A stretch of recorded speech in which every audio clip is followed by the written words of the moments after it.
దేవుని సేవకులు కొంతమంది చెప్తున్నారు కానీ దానికి ఎవరు పట్టినట్లు అంటే మీకు చట్టం ఉంటుంది, చట్టము ఎవరైనా తప్పించుకుంటున్నారా?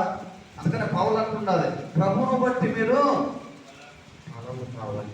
నిజమైన దేవుని యొక్క సన్నిధిలో ఉంటున్న మనము దేవుని బట్టి బలవంతులు కావాలి.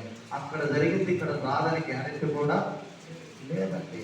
ఒకవేళ మన పరిస్థితి ఇక్కడ ఎలా ఉంటుందంటే, నీ ఆధార్ కార్డు తీసేస్తామంటే పరారు, చదువులో ఉంటున్నది విశ్వాసులతో కూడా. గ్రీన్ కార్డు తీసేస్తామంటే పరారు. అందుకని పౌలు అంటాడు, ప్రభువును బట్టి మీరు బలవంతి పిచ్చి తీసేస్తున్నామంటే పరారు.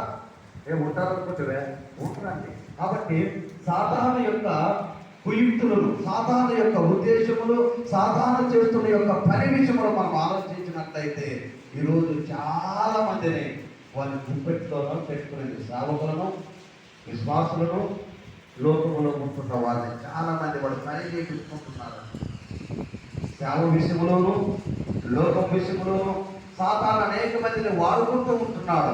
భక్తుడైన పౌలు అంటాడు, మేము ఇదిగో మన పోరాటం ఎలాంటి దురాత్మ సమూహముతో ఒక సమూహం ఉంటుంది పోరాటం మనకి. ఆ సమూహాన్ని జయించాలి అంటే ప్రభు యొక్క శక్తి చాలా చాలా అవసరము. కాబట్టి ఈరోజు మనము సాధారణ యొక్క వ్యక్తిత్వము మరియు వారి యొక్క పని, ఇది సిద్ధాంతం.